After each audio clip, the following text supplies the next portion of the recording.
ego dissolution or mystical experiences, which can often happen during that ego dissolution. It's kind of changing your perspective. LSD and DMT as well, and more specialised in psilocybin. But I think the research on those shows that during the trip, during the journey, you can see all areas of the brain connecting, being able to speak to each other, which doesn't happen the rest of the time. You used to think, oh, something happens where everything shuts down. Actually, it brightens up and everything connects.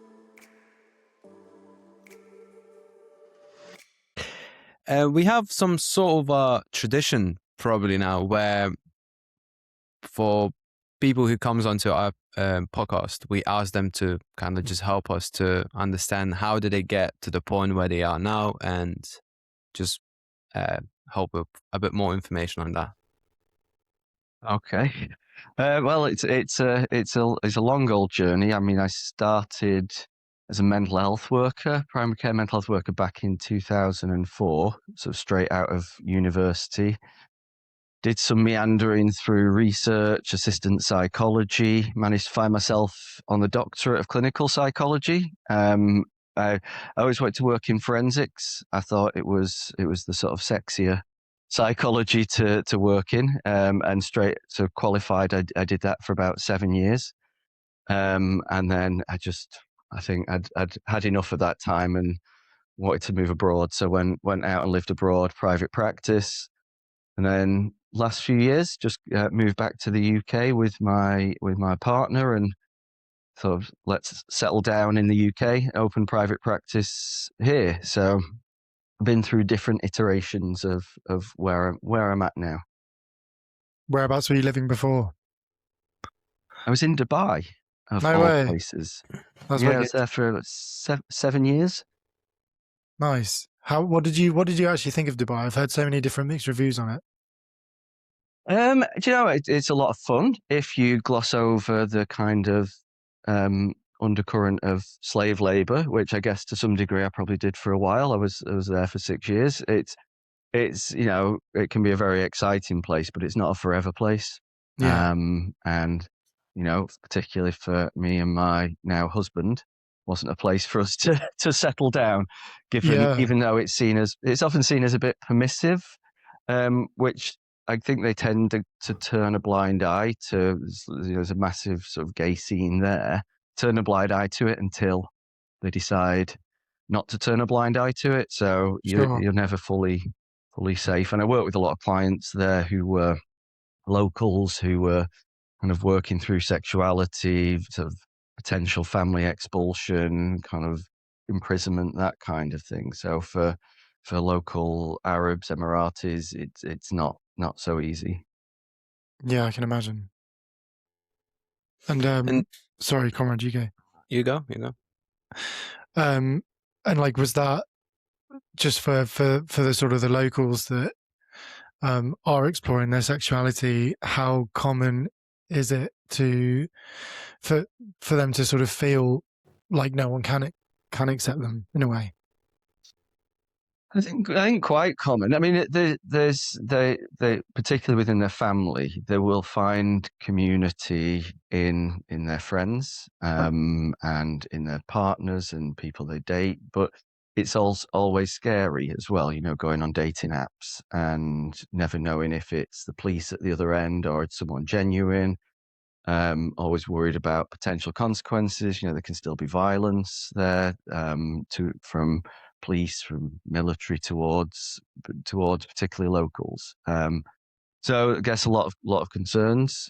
Some people do manage to live there and kind of get into the relationships.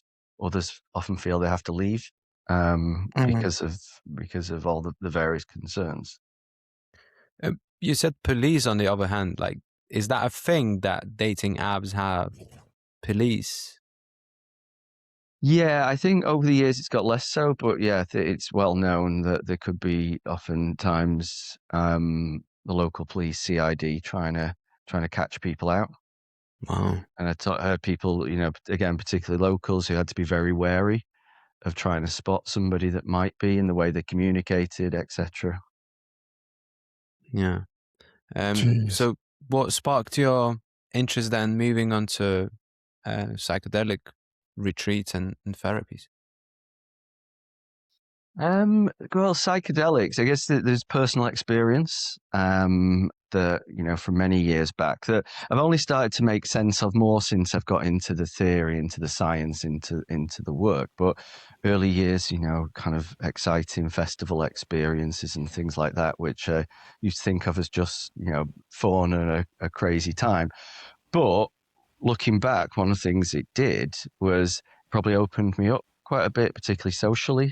It helped me get over some hang-ups. So it helped me to socialize a little bit better with a little bit more ease within myself. But I wasn't aware of that. It sort of happened alongside. And then, yes, professionally, I've been working a lot. I worked in forensic services, as I said, and there's a lot of trauma there. You're working a lot with trauma, both as perpetrators and victims of crime.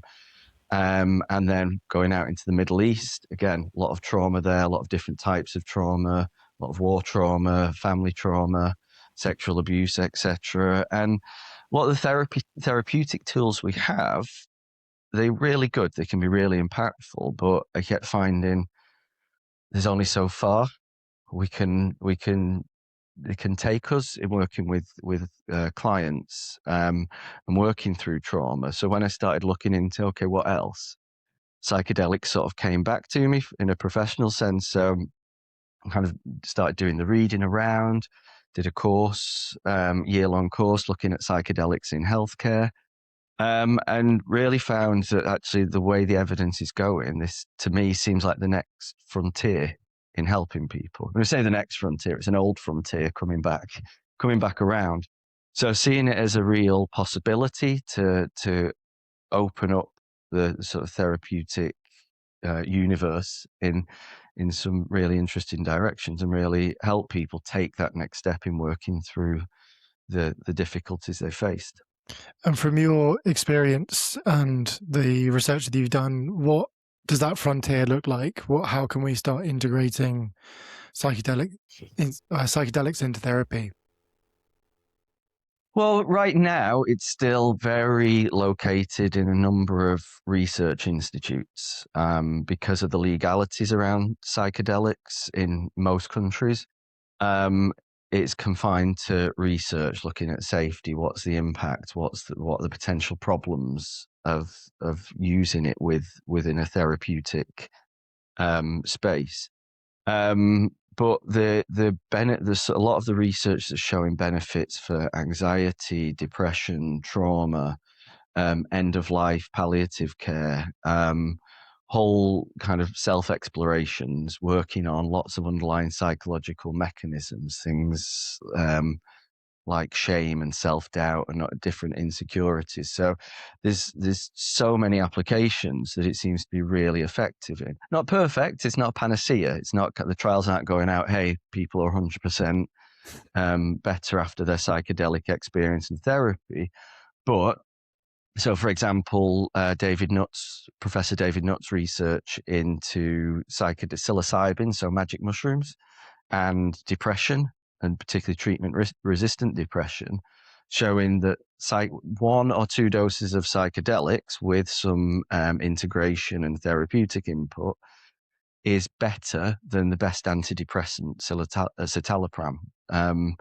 And there's lasting effects for a lot of people. So some people in the trials, 1 dose, depressive symptoms disappeared and they were still not returned after 12 months follow-up. Incredible. What do those dosages look like when taking psilocybin? So on trials, the dose, so they use a synthetic psilocybin so they can measure the exact dose. And if I can remember rightly, it's around about 25 milligrams of psilocybin. There's a very high active dose in I guess popular culture, they call it hero dose levels. So because one of the important things that we seem to think we need to create change is what's called ego dissolution. The sense of kind of all your stories, all your narratives, all your ways of seeing yourself, the world, the universe, everything you think you know, disappearing for that moment. Well, I say moment, often a couple of hours until you start to come back into the world. So quite high doses, and they last about the journey can last about 5 to 7 hours, and then there's the stuff that goes on around that dosing. So if you would compare those 25 milligrams to a conventional mushroom grams, how much that'd be?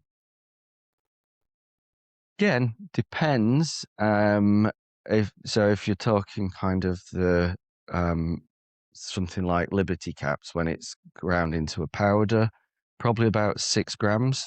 Wow. 5 to 6 grams ground into a powder made into a tea. I think less for truffles. Truffles tend to be a bit more intense, so you need less weightage.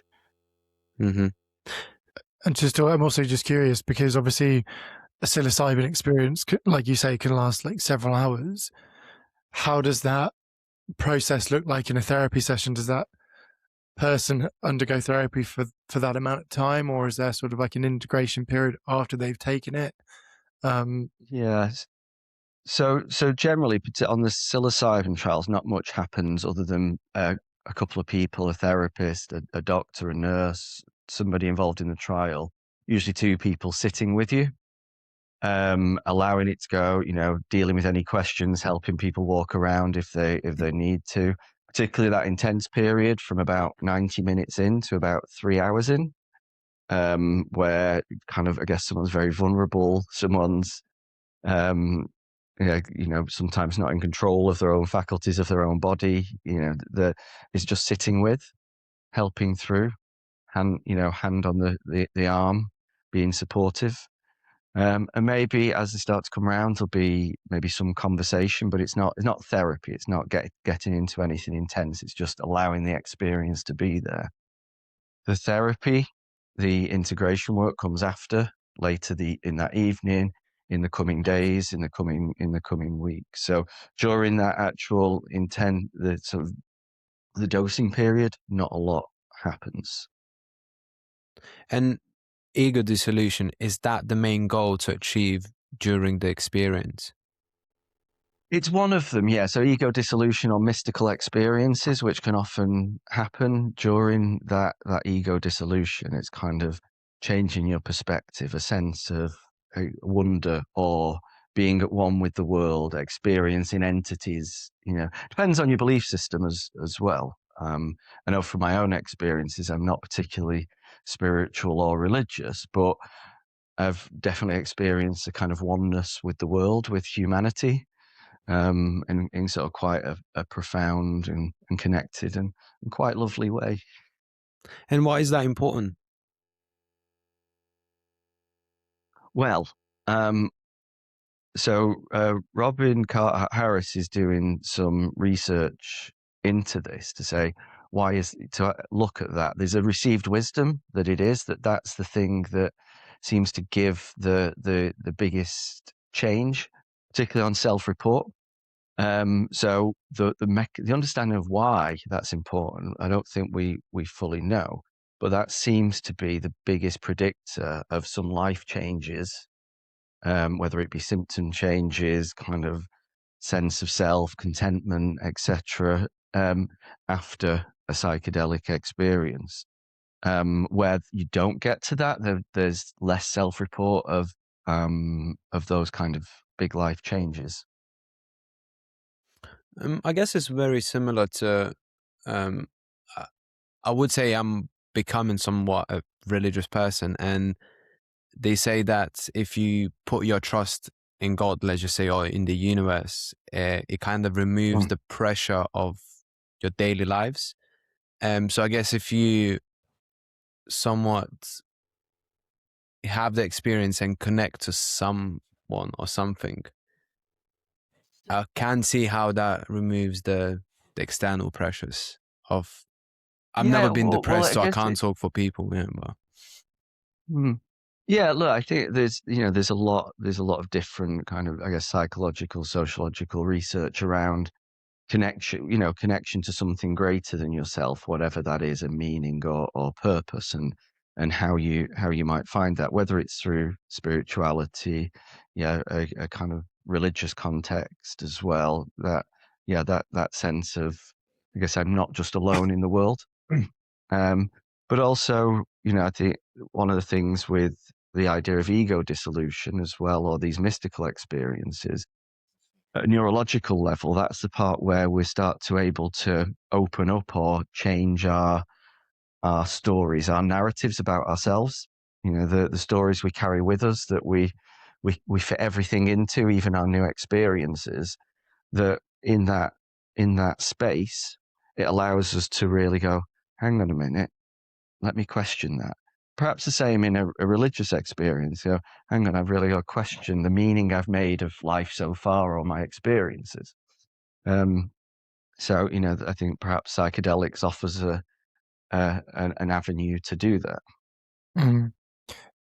Do you think it sort of allows us to sort of understand us as a whole person, not necessarily the traumas or problems that we might want to face in therapy, but actually understanding more of who we are, not just on a conscious level, but maybe or even on a subconscious level? Yeah, it's a good question. I mean, I think I think not understanding and understanding simultaneously, and I'll try and explain what I mean about that. I guess one of the premises here is that even in therapy, what we're trying to do is to change somebody's kind of perpetual narrative that keeps harming themselves, that keeps causing distress. I learn early on, I'm a certain way, certain things about myself. That gets reinforced over time. That just becomes who I feel I am. And then all my current experiences kind of fit into that, or I make them fit into that. Being able to go, well, actually, maybe that doesn't exist. Maybe that doesn't matter. But also, you said seeing the whole person. So one of the things, particularly on psilocybin, I think on LSD and DMT as well, I'm more specialized in psilocybin, but I think the research on those shows that particularly during the trip or in the journey, you can see all areas of the brain connecting, being able to speak to each other, which doesn't happen the rest of the time. You used to think, oh, something happens where everything shuts down. Actually, it brightens up and everything connects. And now your brain, your sense of self, your sense of consciousness is able to take all sorts of different information in, different sensory information. Emotional information can come through without any meaning, without any narrative. So what a retreat where I was a participant, I remember there were a few times, particularly where I slipped off. I wasn't sure what was going on. I didn't have any mental activity that I could grasp. I'd come out of that loop and I'd be crying. And I didn't know what it was. I still don't. I'm not inclined to put any meaning to it or really try and understand it. Just to know that it came out, it was there, and it was released in some way. And one of the guides, one of the sitters, I remember at one point, they just put their hand on my hand. And there was some feeling, some connection with that. But I didn't have words to describe it. I didn't know where it was coming from. I just know there was tears and some sense of sorrow. Wow. With the wisdom that you keep on mentioning, I'm just curious, as a doctor, where do you think that wisdom is coming from? So I guess with this, like we say, this sort of, do you mean the received wisdom about psychedelic processes, or the wisdom that is like the coming mystical up during experience that you connect to some sort of high intelligence or wisdom? Yeah, well, I guess there's two parts to it. There's a sort of idea of, ancient societies, groups, or indigenous populations that carry a particular cultural norm with using psychedelics. will commonly say, well, actually, this is the part, it's the connection. However they describe it, it's the connection to the one, the opening the doors of perception, the moving through to the beings beyond our realm, our reality. So there's this historical sense, but there's also the ancient historical sense. And then there's also the knowledge that comes from the research done during the 50s and 60s, even into the 70s. And some people that continue to do research off grid around the in the 80s, that kind of the research keeps showing these things. It keeps coming up. So when we say the received wisdom, it's that kind of knowledge that people and research have been carrying through their experiments, through the various different trials that were done early on before. It was particularly psilocybin was classified as Schedule 1 and banned, and research dried up. I think there's a paper, you could see papers being published up to about 1974, and then nothing till about 99. So we've got a lot of knowledge, and we're just sort of regurgitating that for the modern era. Do you believe that there's some form of intelligence to psilocybin, like plant medicine, that we necessarily don't or can comprehend in a way? Possibly. I mean, it's hard to know, because it's kind of like, why is it there in the first place? Yeah. I was reading a paper the other day that suggested maybe it's something about sort of self-defense of the mushrooms, but I guess that's maybe just the human mindset. Oh, it must be about defenses and protection. There's very much a notion, again, because I'm more scientist than on the spiritual side. My sense is I'm not sure whether there's something kind of, you say, within the plant medicine, within the mushrooms, but then a lot of people swear by that, and they'll say it doesn't matter what your intentions are when you take it, the medicine gives you what you need at that time. And I've certainly seen that. Certainly seen people come out of that and go, it's not what I wanted, it was awful, it's not what I expected, but I think it's what I needed. So there is a sense, particularly amongst the community, and even the scientific community, that yes, there could well be. I'm not going to sit here and say no, but I would acknowledge it's not necessarily my scientific lens to think in that way. Sure, because I always think that there's got to be, surely there's a lot more to the human experience in that sense, if we have the capacity to have these experiences where because the body's it doesn't waste its resources, in the sense that we're such a well functioning machine that to disregard sort of these experiences as something that we just have, and that actually the fact that we can have these experiences from ingesting a plant medicine, maybe there's a lot more to say for it than what's being there or where it's kind of led us to believe. But I would totally agree.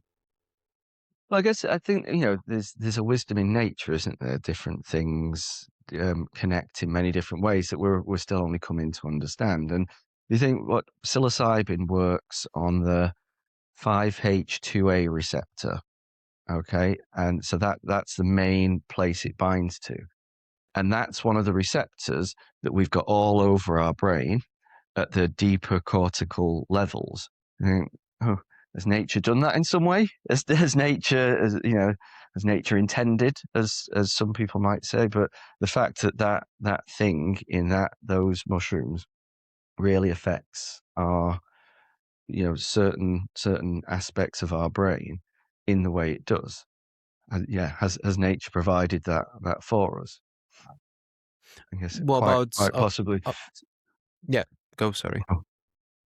No, I was just saying, somebody did. I said, do other animals, do other species go and munch on these in the wild? And I was like, I don't know. I'd like to see. I'd like to think like hedgehogs just crawling around in Cumbria, gathering psilocybin and go and taking it off to have a mystical experience. But I don't know whether there's any other animals intentionally eat these things, and what are the effects, because they say it's the certain synapses that they in the human brain particularly that they seem to really work on. Yeah. There's this fairy, Stone Ape Fairy. Have you heard of it? No, go on. Stone Ape Fairy. So apparently, like 2 million years ago, so our ancestors, they, like as Terence McKenna said, that our ancestors came across these mushrooms, they ate it, and since then our brains doubled in size over like a very short period of time. Oh, yeah, sorry. No, I have. Yeah, I have heard that spoken about. Yeah, the idea that potentially these are the catalysts for the kind of rapid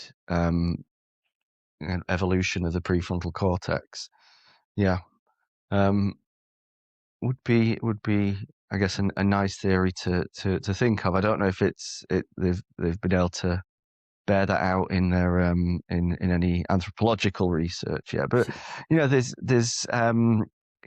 different references to mushrooms throughout history, or perceived references. There was don't know if there was some unfinished anthropological research reported in The Guardian last year, and it talked about actually, well, when in this research that actually only dates back 500 years or so, the first references, yet there seems to be biblical references in different, and there's some questions as to whether did we create the idea of God and our religions from these mystical experiences as well.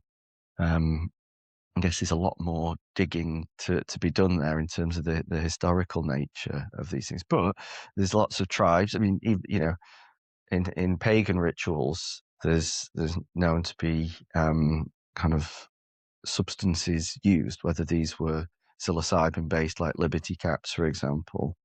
It's hard to know, but they've been involved in different rituals and experiences for some time, and all across the world as well. Yeah, that's what they say about Christianity. Now that you reminded me about the burning bush, when Moses came across the burning bush, they say that the whole experience and the whole story really reminds of the DMT trip somehow. So I can see why. And there's the old pictures of Christianity as well depicts a lot of like different mushrooms and around all the pictures that they had. So I can see that in a way. I guess I think sometimes what's nice with these things is it's really kind of fertile ground for discussion and debate, and it creates nice, interesting stories, which adds to the lore of such things. I guess short of time machines, it's hard to prove them, but yeah, it's interesting to see how potentially mushrooms have had an influence all across the world at different levels at different times. Yeah. Just curious, like from your perspective, how do you bridge then that gap between clinical psychology and ceremonial retreat-based therapies in a way? When people come out of the experience and they say they saw God and these mystical experiences, like how do you kind of go and apply science to depict these ideas?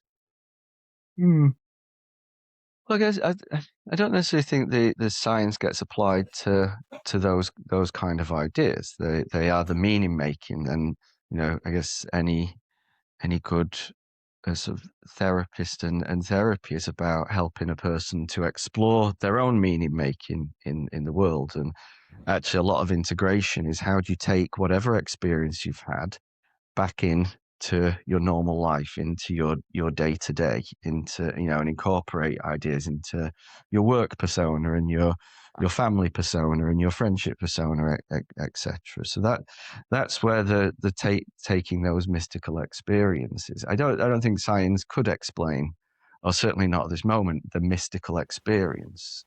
We can explain what happens neurologically during that experience, and physiologically we can talk about how the different receptors combine, and we can talk about neuroplasticity, so we can understand how psilocybin has an effect at a biological level, and we can kind of I guess the studies are being designed to look at, all right, how does that then translate into a person's day-to-day life in terms of their sense of self, for example. What happens to their addictions, what happens to their anxieties, all these kinds of things. I don't think science can explain the mystical experience because it's deeply personal. I don't think any science could, even, as I say, I'm not religious, I'm not spiritual, but no science could explain that real sense, that was feeling from my heart of oneness with the world and people, and at the same time this serene aloneness in the world, a kind of, not a sadness in the aloneness, but just a sense of, I'm here, it's me, but I'm also connected to everyone. And I don't need a scientific explanation of that. It was a feeling, and then I can decide how do I interpret that? How do I take meaning from that? How does it affect my day-to-day interactions with people, whether it's people I care about, people on the streets, people in a professional setting. So that's the work that happens afterwards, and that's, I guess, some of the sciencey bits. But yeah, I don't think we can explain the mystical, nor should we.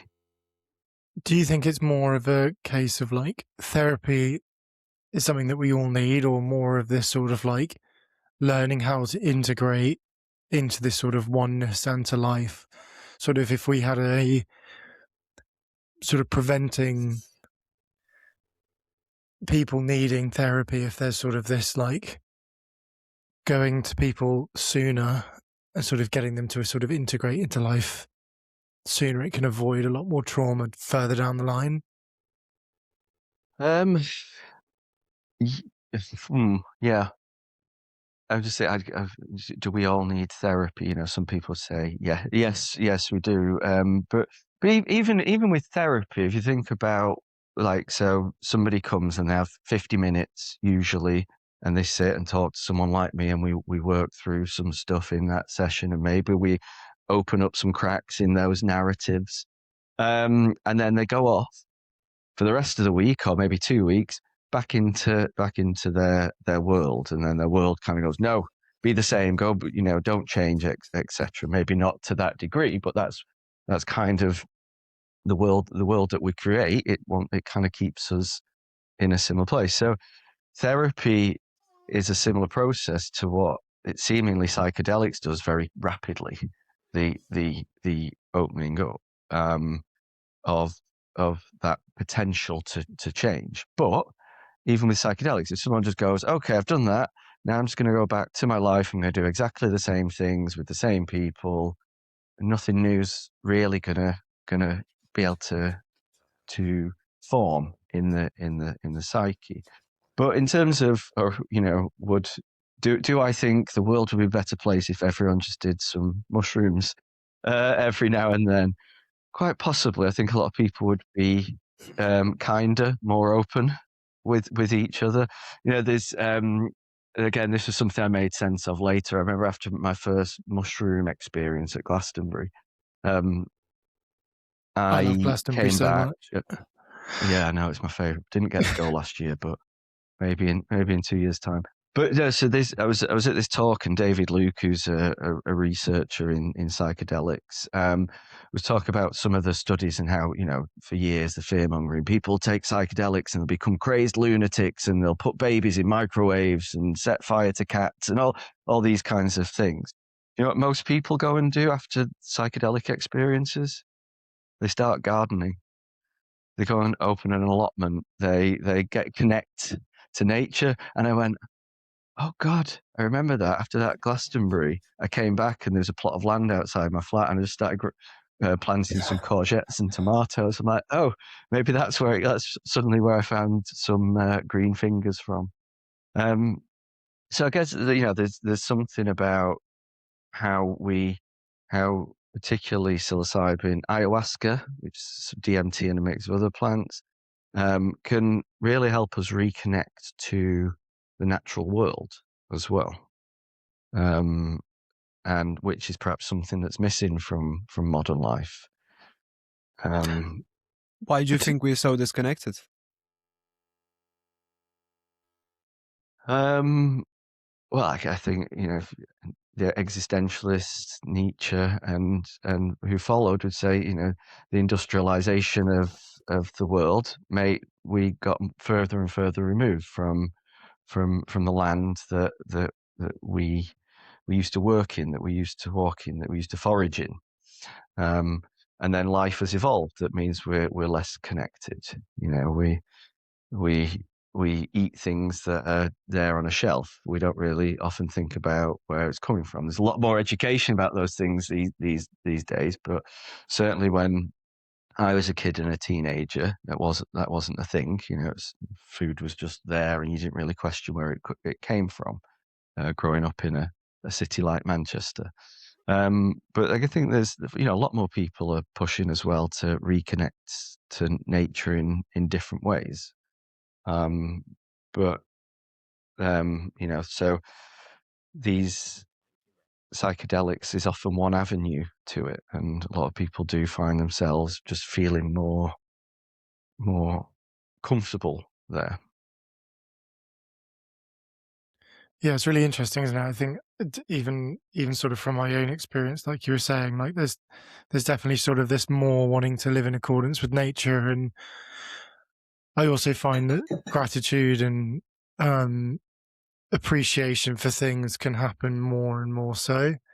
When I think about different, say, parts of not just depression, but take anxiety for one, I find that anxiety is always something that sort of happens right now, and it feels sort of very much in the moment. Can anxiety sort of stem from something that's like from much older, and can stem from something that's happened sort of more previous in life? Yeah, I think I hear you saying that the experience of feeling anxiety is very physical, isn't it? It's very Yeah. in the here and now. Although often it's not about the here and now. It's about anticipation of something that's coming in future, or it's we're often in the moment. We deal with things most of the time. Even most anxious people, when they're in a situation, they deal with it in some way. And so it can often be about that future anticipation. But yeah, I guess what you're referring to there maybe is the projections from the past that re-emerge some way, that we're reminded of in the current moment, or how the past shaped us to believe we're not capable, we can't cope, we'll be a failure, we'll be judged, we won't be good enough, we'll be rejected, we'll be abandoned, so on and so on and so forth. Or that says actually we don't have a place in the world. A lot of anxiety, I'm going to use that word existential again, but I think a lot of anxiety is existential. Where do I fit? What's my meaning? What's my purpose? But it often shows itself as, I don't know how something going to affect me in the here and now. Will I become ill? Will something bad happen to me? Am I going to get in trouble for this? Am I going to be left alone? Am I going to be all those kind of worrying questions about what may come. Yeah, I think it definitely can stem from, and often does, those early learning experiences that we carry with us. And when people tend to strip away sort of coping mechanisms and identity labels, what existential fears tend to surface that you've seen?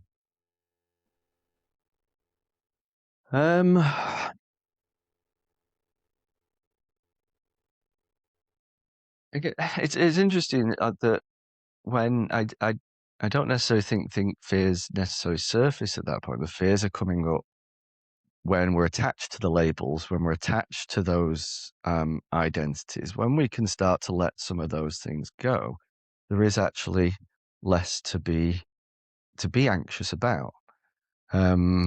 So I think it's perhaps the opposite way around. When we hold on to those labels, they're actually more anxiety shows itself. But in general, the main things are about how, aloneness. How do we relate to others? I guess the end of life, our finite amount of time. What do we leave behind? What do we contribute? So purpose and meaning. Those are kind of the big existential themes that often come up. But like I say, when we start to let go of some of our labels, which is not always easy, they creep back in even if we've done some work on them. We can start to go, oh, maybe that doesn't matter. So I've got nothing to worry about. If stuff matters a little bit less, then, and if we feel we can get through, we feel ultimately we'll be okay, then things take on a different lens. An experience can now be embraced for something of interest, curiosity, and as you say, gratitude, being grateful for it, as opposed to something to fear. And like we lose everything because of it. You mentioned purpose and meaning, and just working with men specifically. What do you find? Do you find that these two issues, I'd say, comes out the most that you struggle with? I think we may get to that point eventually, but at first it's not experienced like that. The idea of purpose and meaning is stuff that's maybe brought in through a therapeutic process. I guess people experience the labels of like depression. I'm sad and I don't know why, or I'm constantly angry and I don't know why, or I feel I can't relate to the people around me, or I struggle with relationships, or even success. I'm not being successful enough. But all of those are about different things that do give us a sense of purpose and meaning in life. But sometimes they get distorted in a way that leads people constantly chasing the next thing rather than embracing what is in front of them. Where do you think that stems from?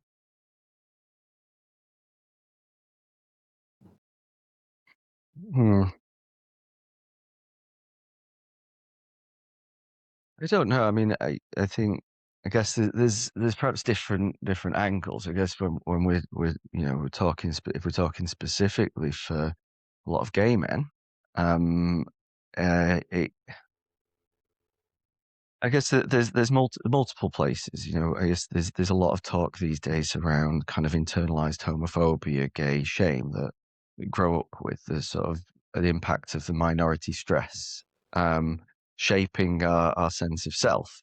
There's the fear of the constant, I guess, fear of loss of close relationships because of this, particularly growing up, this hidden identity, this hidden part of ourselves. So that reinforces those ideas. So we learn to expect that maybe relationships aren't for us.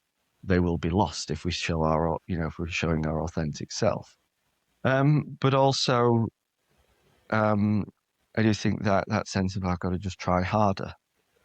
I've got to be better in order to be accepted. So that starts to form that particular, I guess, success, perfectionism, defense pattern.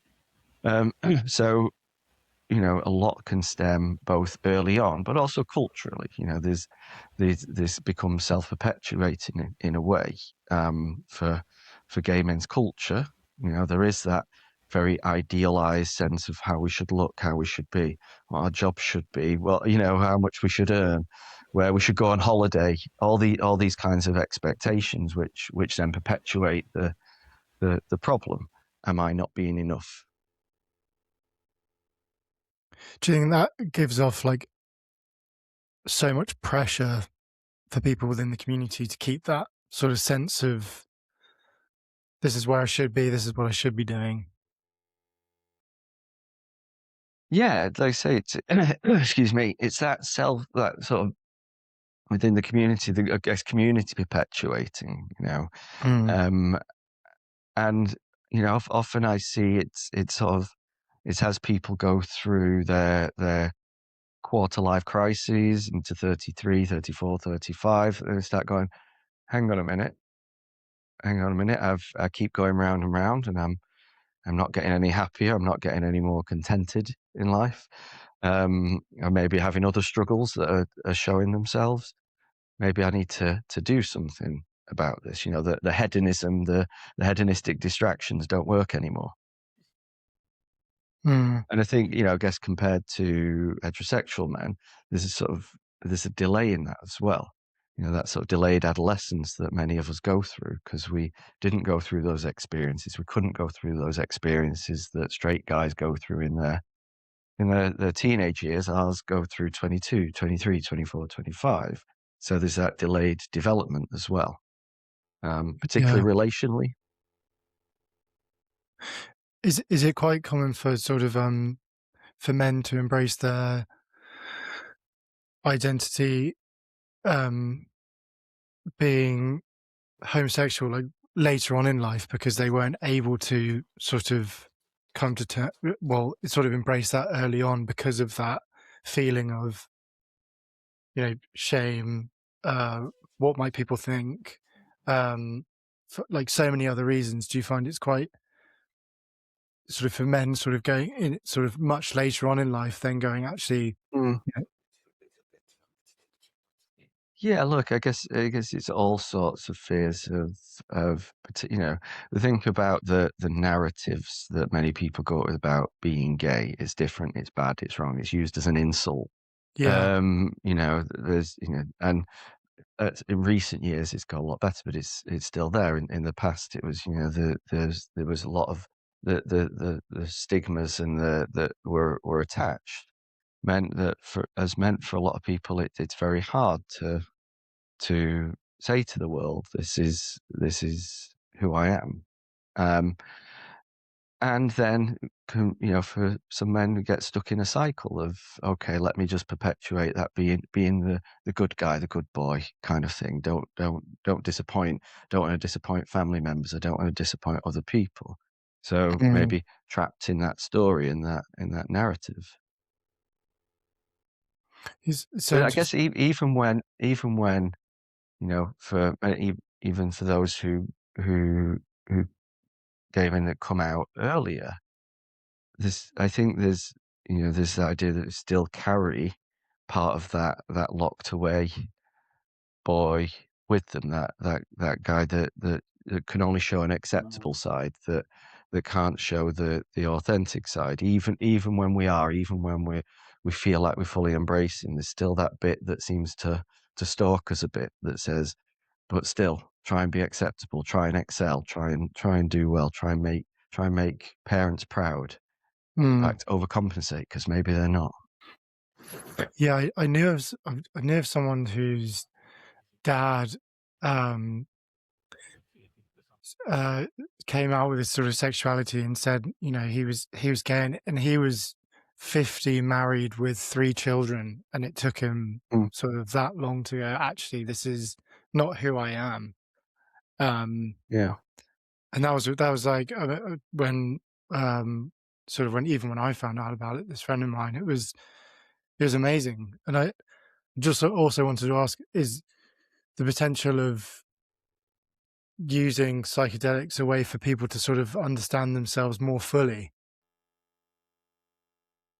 Yeah, I mean, well, first of all, I mean, I think for your friend's dad, that's great to hear. People come to their ability to accept themselves when they come to it, and I think that he was able to do that even at that point in life. It sounds great that he got there. But yeah, I think psychedelics has a great potential and great power to allow more self-exploration. One of the things in one of my last, actually, no, two journeys ago, I remember going, all right, I want to go in. I want to work on some of my hang-ups. I want to work on some of this shame. That's my intention. I want to try and unleash a little bit more. And my therapist goes, do you really want to take psilocybin? You want to take magic mushrooms thinking about shame? And I went, good point. This might be a bit of a negative way to go in. So I went in trying to think about freedom of expression.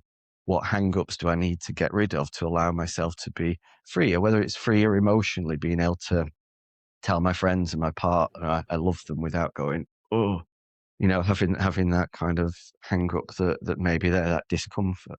And so, yeah, the great potential is that, again, we get to drop, even if it's only for a time, even if it's only for that moment or for a few weeks afterwards, these stories that we tell ourselves we have to be.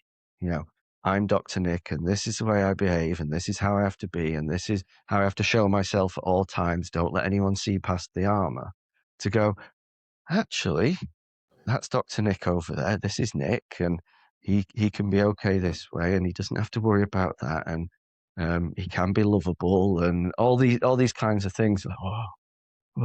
There's these great revelations in those moments, and trying to find ways to hold on to that and make it daily practice. That really reminds me of what you just described of IFS therapy, because we all have so many different parts, and you just said Dr. Nick is one part and Nick is the other part, and then obviously you have so many child parts that kind of control that life, and I think it's very important to equally distribute that attention to all of these parts and think of it as one in a way. Yeah, IFS gives a good framework, I think, for exploring psychedelic experiences, and those internal family systems, those different parts of us that I think in IFS say every bit has a wisdom, every bit has a purpose. Just maybe it's not being used. So I work a lot with schema-focused therapy, which has some similarities, some overlap. There's the idea of different modes, different parts of us, different protector parts.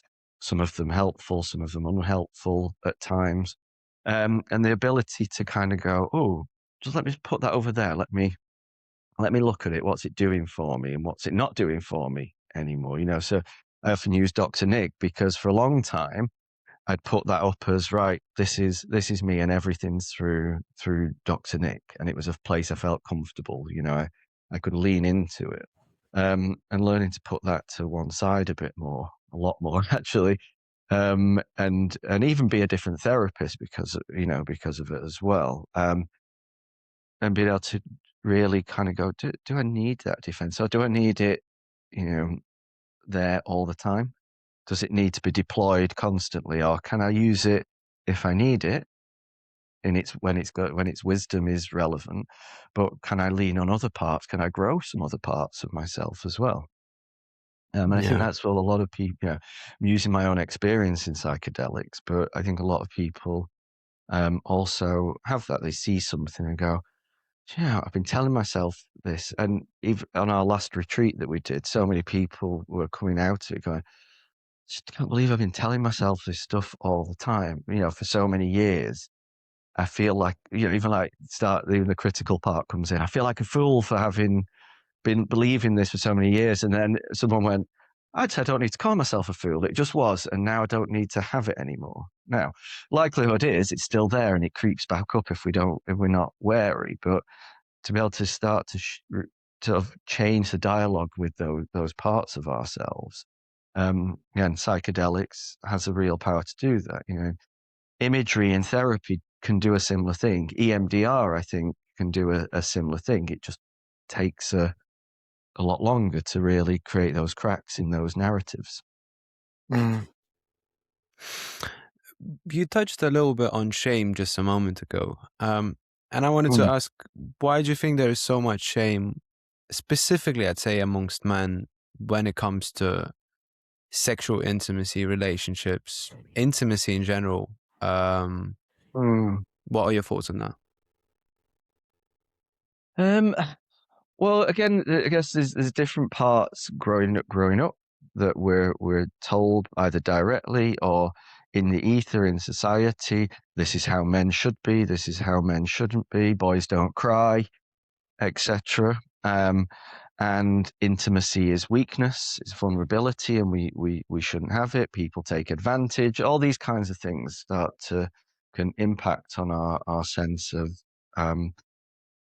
how intimacy is allowed. And I guess the prevailing, I guess, patriarchal ideas of what it is to be a man, what it is to be masculine, kind of is often not aligned with being kind of emotionally intimate, and therefore lots of blockages come up, lots of blockages get in the way.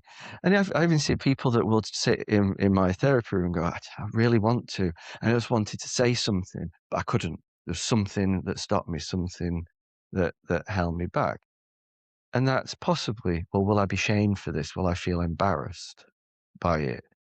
Will I experience rejection and therefore feel shame because I've been rejected? Will it not be reciprocated? Will people think I'm a fool or think I'm soft? And so different people's shame is experienced in different ways. Depends on what our insecurities, what our sensitivities are. For a long time, for example, and it still creeps up every now and then, mine's about not being likable or lovable. And therefore, early on in particularly in my 20s, possibly into my early 30s, any sign that someone might be going off me in any way, whether it's intimate or friendship, like, no, right, I'm getting you first before you get me. Didn't want to feel the pain. That pain was shaming in a way, but it was experienced as, am I likable and lovable? Now I can accept that for some people I am, some people I'm not, and that's okay. Sometimes I say it still gets me. But so we grow up with different insecurities that are shaped by the people around us, the people and our experiences, and depending on what they are, will affect what we experience, how we experience shame. And how would you go then in your adult life and experience those different characteristics of intimacy, sexual intimacy, relationships, and so on? I think often that we can try and think our way out of something. We can read about it. We can meditate on it. But the only real way is to experience it. We have to go out there and go.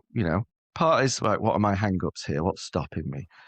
Can someone help me to put those to one side? And therefore, can I then go and have this experience? Can I have the experience with the right person? Sometimes, often things get perpetuated because we fall into the traps of just keep going for the same people that reinforce those insecurities. So sometimes there is a bit of figuring out to do, but I guess we have to go in and experience it. Sometimes, I think, I was reading something the other day, Marshall Lynham, who's the founder of DBT, said, should never underestimate luck. And sometimes we're lucky enough that the right person or people comes along when we need them. That's not everyone's experience. And for some people, the right person comes along and those defenses push them away. They don't let them see that right person. Yeah. But sometimes it's about trying to kind of figure out the path to finding those people that give us that healing experience, that positive experience to go, oh, okay, this is possible. I feel like there is, as you mentioned, there is a potential risk of opening up and trying to experience these things with wrong people. But then if you meet a wrong person and they kind of shame you on that even more, then you build even more blockers. I'm just wondering what is the right way of trying to open up? Ooh, don't know if I could say, a bit grandiose of me to tell people the right way to do that, but I guess there's something about building comfort with another person. We often hear the idea of, I need to feel the spark, I need to feel the excitement, that kind of narrative. And while that can be really, pleasurable, it's exciting, it's the thing we're told we should look for. Often that's our nervous system going, this feels familiar, which usually means we're about to repeat a pattern. Just going off that spark can be a warning sign. And certainly in schema therapy, for example, we call that kind of schema chemistry, two unhelpful schemas matching to create this sort of intense experience. But it can burn out quite quickly and in very unpleasant, unhelpful ways. So, and think about dating these days. That's the way dating's set up, isn't it? Meet someone on an app, chat quickly, go and meet, have a date, find everything out about each other, and go, right, did that work? Actually, we need to spend time. We need to build trust. We need to build comfort.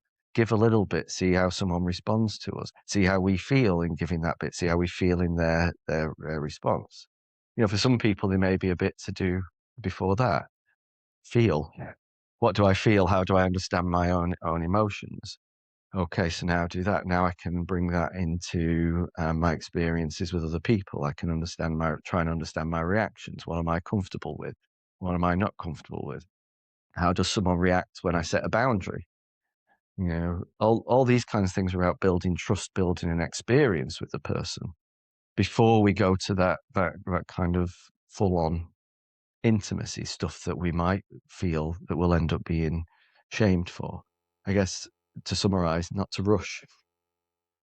Building that trust and experience with someone, I guess it's sort of, as you say, like going out there and doing it. And I suppose sometimes there's no right or wrong way, but just to figure that out. But I'm saying, like, because I feel so much that even from my own experience where I've rushed into things and not necessarily, as you say, like build that rapport of boundaries, what I like, what I don't like. And I guess there's that sense of getting to know yourself more.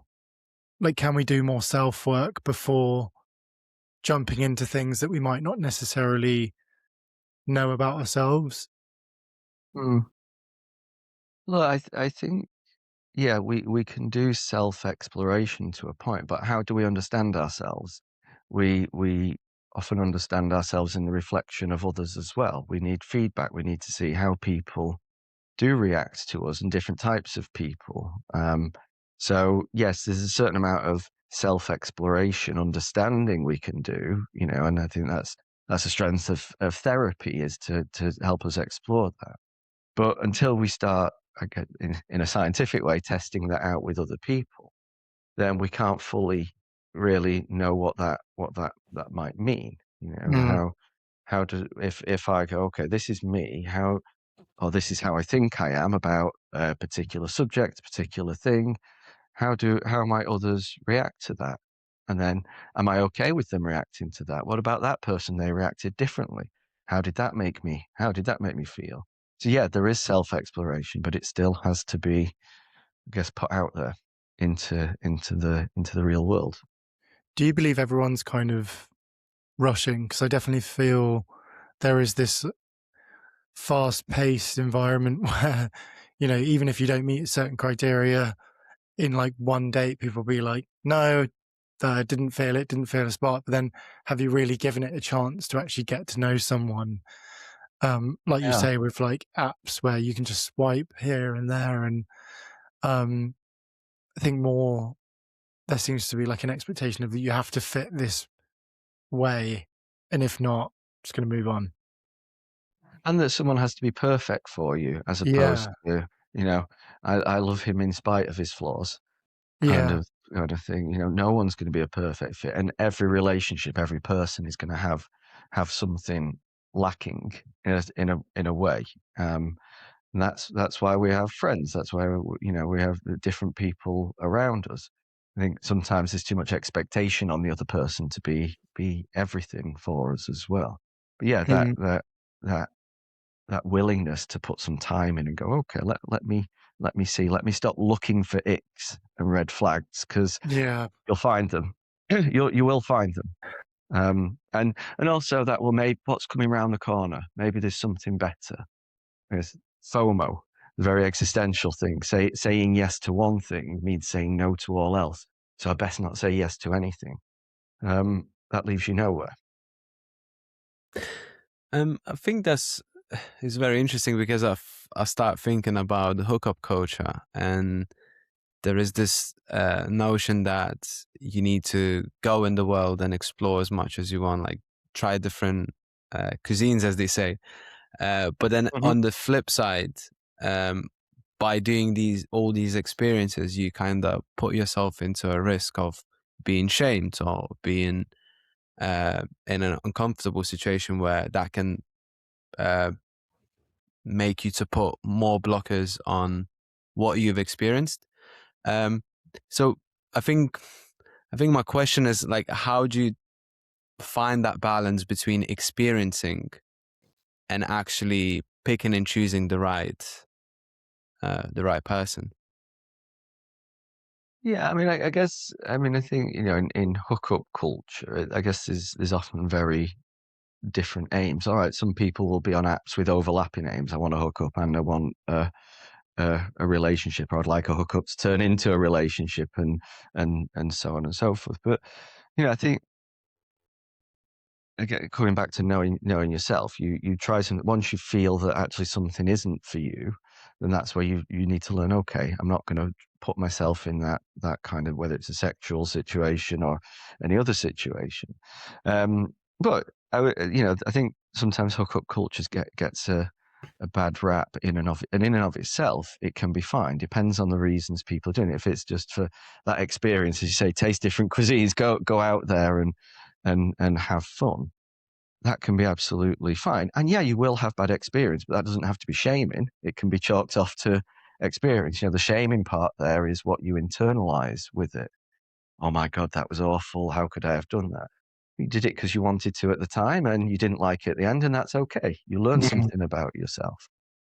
I think one of the problems with hookup culture, particularly when it pertains to relationships, is that, I guess, to a certain degree, I'm going to use the word addictive, but I don't want to say it's an addiction because there's a lot of contention around that. But the idea of that constant validation, that new validation, is really appealing, isn't it? And after a while in a relationship, you don't necessarily feel that same intensity of that immediate validation. So if you find that you're kind of engaging in that hookup culture primarily because you just need to keep getting that validation, then ultimately it's not going to be healthy for you as an individual, and it won't help you to form a relationship as well. Because a relationship, yeah, it has that initial, hey, this person's into me, but then it shifts over time. It's a different sense, and you have to keep constantly finding reasons to be into each other over time. And again, it's a different feeling to that immediacy and newness of a hookup. Both can be exciting, often not at the same time. But yeah, I think it's I guess we've come back to, it's the reasons why someone's doing something and the impact it has on them, rather than the thing itself. Just one more question on the psychedelic culture, because I'm just curious to understand your perspective, thinking on it. Is there anything that you're critical about it?